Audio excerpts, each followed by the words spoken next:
Hey guys, how you doing? Hope you're doing well. I'm not going to read through the full article. I'm going to give you an overview of what happened. There's a link in the article if you'd like to take a closer look.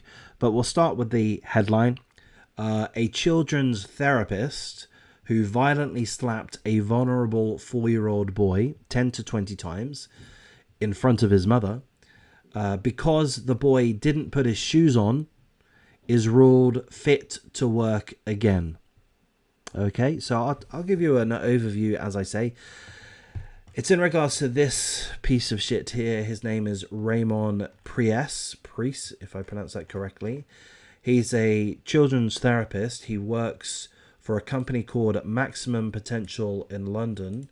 Maximum Potential are a globally established leading independent provider of pediatric therapy services to children and young people. So he's a therapist there.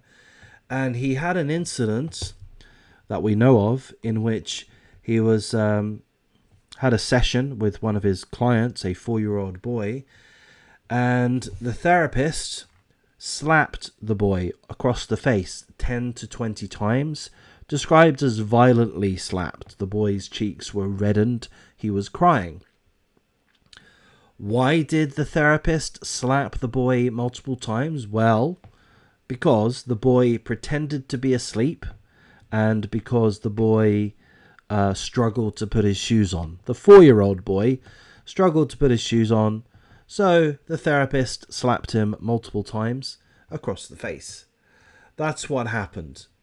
Now, he was initially, the therapist, so-called therapist, was initially convicted of assault and suspended from his profession for 9 months, which frankly to me is an insignificant amount of time. So he was suspended for 9 months, but what he's done is he's written a letter, I believe, to the parents of the boy. He's written a letter. In the letter, he apologizes. He expresses some level of remorse. It's all stuff and nonsense, if you ask me, and it is there in this article if you wanted to read through it. I'm not going to during this video, but he does apologize for his behavior. He says something like, "I love the boy, I adore the boy, and I treated him as if he was a niece or a nephew of my own," insinuating that he would happily slap his nieces and nephews, but just not a client.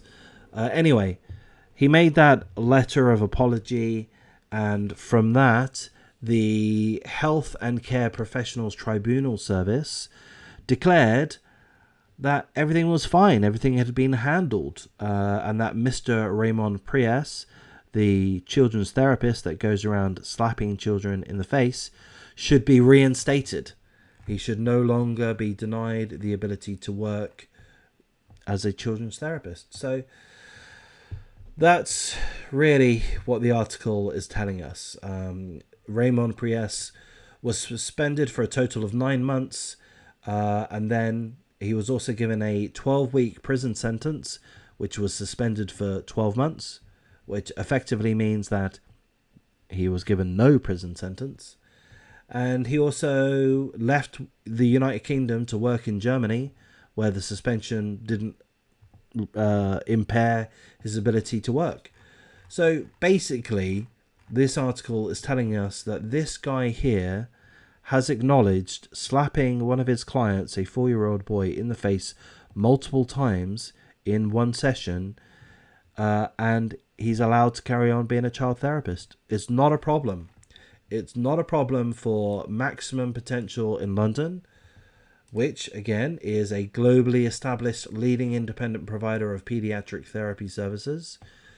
And it's not a problem for the Health and Care Professions Tribunal Service. Seemingly, all of the authorities here feel it's perfectly fine for a child therapist to slap a child in the face multiple times. Personally, I don't think it's fine. I think this guy should be written off without any hesitation whatsoever. He can apologize, but an apology doesn't reverse the harm that's been done. Imagine if you're that 4-year-old boy and you go to a children's therapist for one reason or another, you need therapy, and you get hit in the face multiple times by the person that's supposed to be looking after you, by the person that's supposed to be trying to help you cope with the world. I mean, I'm not a psychologist, I'm not a children's therapist, but I think I'm smart enough to realize that that is completely fucked and should not have happened. And you know, for that, if that cost this guy his career, fine, it cost this guy his career. He doesn't get to have a second chance when he's violent towards children whilst acting as a children's therapist.